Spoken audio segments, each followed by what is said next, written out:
We've got private schools now teaching kids how to be woke, how to be much more kind of in touch with their gender ideology. We've got Katharine Birbalsingh, who's going to join us now, calls herself the toughest and most strict headmistress in the land, former chair of the Social Mobility Commission, of course, as well. We thought we would engage with her today to find out what she makes of this war on woke and what she makes of the way that society is kind of moving and why we've ended up getting to this place. I think it's because most of us weren't paying attention. But let's find out from Katharine what she makes of it all. Katharine, a very good afternoon to you. Welcome. Good afternoon. Thank you so much for joining us. I know it's busy time for you back at school and all of that, but I don't know whether you were able to see what Jeremy Clarkson wrote in the Times, the Sunday Times on Sunday. It kind of gave us some food for thought, and we moved with it and took it to different places yesterday. And we concluded that there's an awful lot that's changed in our society, and a lot of societal sort of mores have become very much tighter and a bit more rigorous, and independent thought's not really encouraged. You have to go along with what the majority tell you to go along with. How do you kind of see that, and how do you counter that in your school?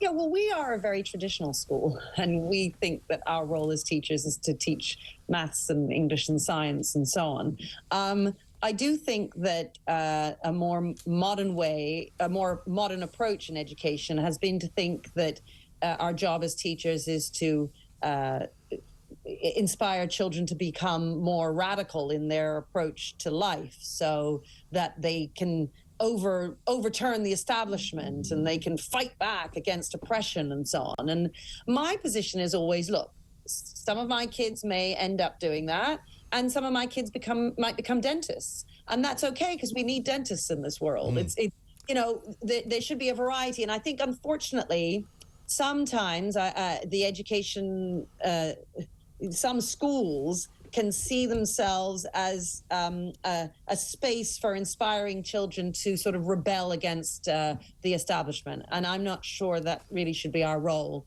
Our role as teachers should be to socialize children, to support them in building a moral core, but also teaching them English, maths and science. Yes, quite. But it seems as though the establishment has also changed quite radically, certainly in my lifetime. You know, the establishment used to be full of old grey men in suits who wandered about in Whitehall, drank in private clubs, and you could never get anywhere near it unless you were born into a particular school and your parents had loads of money. Now, the woke establishment is a very different beast, isn't it? Well, it depends. I think that there is very much that old guard that you're talking about, and I think that's what teachers can sometimes feel they want overthrown. But I think what you're talking about is a cultural way in which the country has shifted, that we've all moved somewhat in our expectations of behavior. Yesterday, I was being interviewed by somebody and they were saying to me, well, what's really important is to teach children about racism and sexism. And I was saying, no, what's really important is to teach them about English and maths. And I thought, isn't it interesting that there are lots of people who think that our job as teachers should be to teach about racism and sexism and so on, and that's the most important thing that children need to learn. And that you're referring to a cultural shift in our society. And that has been happening gradually over decades. And the reason that's been happening, I would argue, is because we have lost the sense of the adult being the authority in the classroom. And so we follow what the children want, and children tend to follow trends. And if it's the children, I would point to Greta as an example, for instance. If children are setting the paths for us to go down, then we may end up going down some of the wrong paths. Yes, but I think an awful lot of the children are teaching now in schools because they were children maybe 10, 15 years ago, and when that sort of movement began, the teaching of those children has led to them becoming more part of that sort of woke establishment. It's a sort of a lefty establishment which talks about, very London-centric type situations, an awful lot of the rest of the country, because we talk to a lot of people in lots of parts of the country, as I'm sure you do. And I don't find that, the sort of what we regard as the kind of London-centric establishment exists in a lot of other parts of the country.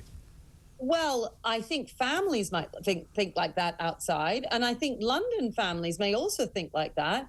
I think you're talking about the educational establishment. I suspect a lot of your viewers will think, well, they might be somewhat frustrated by some of the things that their children are coming home saying from school, that they're getting a bit worried about the stuff that they're being exposed to.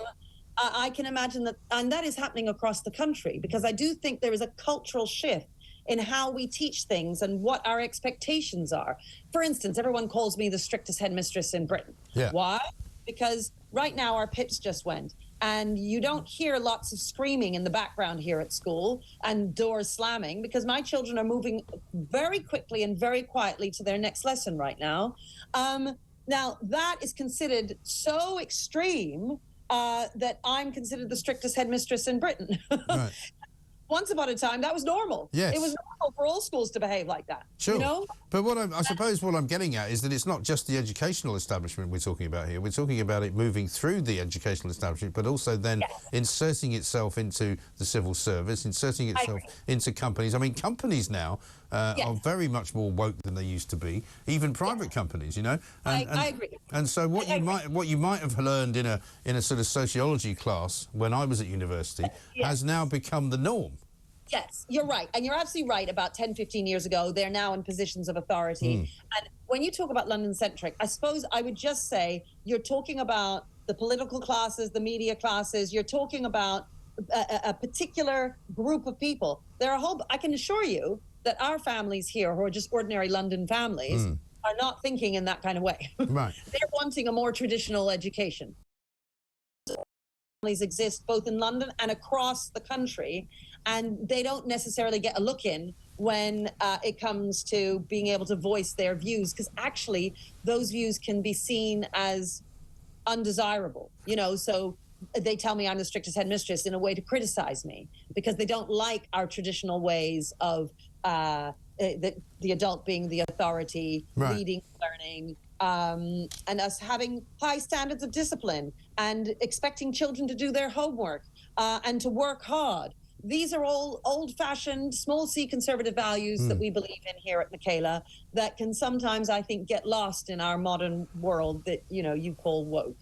Well, quite, because there is hope then, by the sounds of it, which is encouraging to hear, which is why we like talking to you and to people like you, because I noticed you've retweeted Melanie Phillips' piece today from The Times about how private schools, independent schools in particular now, have got this bug maybe worse than anyone, because not only are they trying to be trendy, but they're also kind of dealing with what they think is their guilt over being privileged, which is an interesting turn of events, isn't it?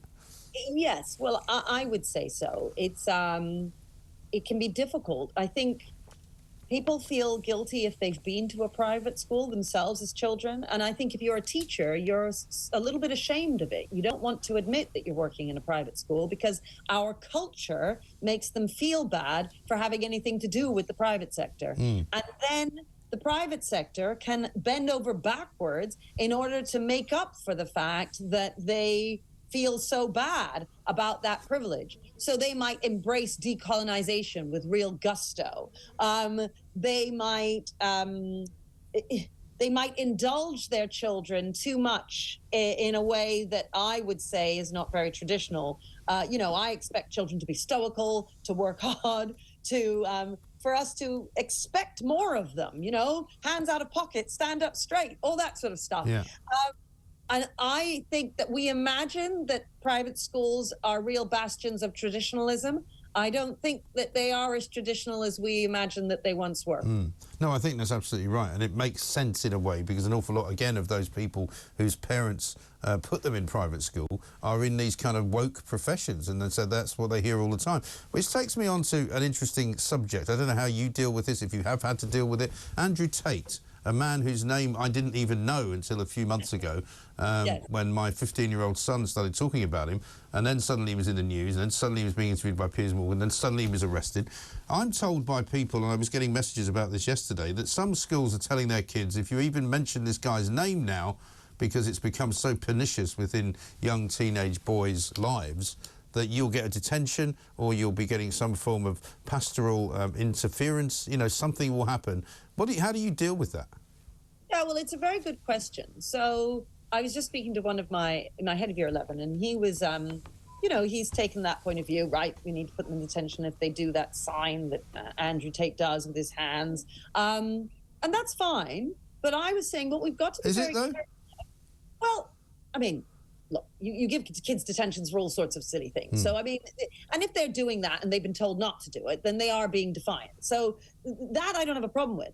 But what I do have a problem with is that all you're doing, if that's all you do, is pushing that to outside the school gate.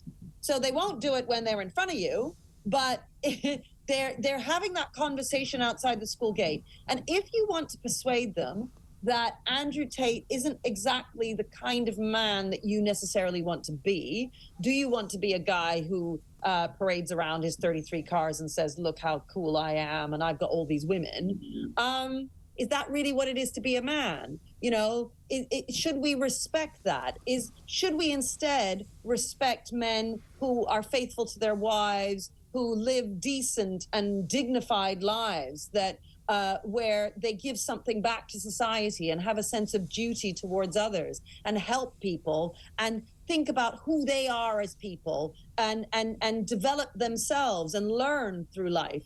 You know, those quiet lives of dignity, which are led by many men across our country, often get ignored. And the men who are promoted out there are the ones with the bling and the cars and the women. And that is not something that I want my young boys to be. I want them to turn into men more like you. Well, thank you.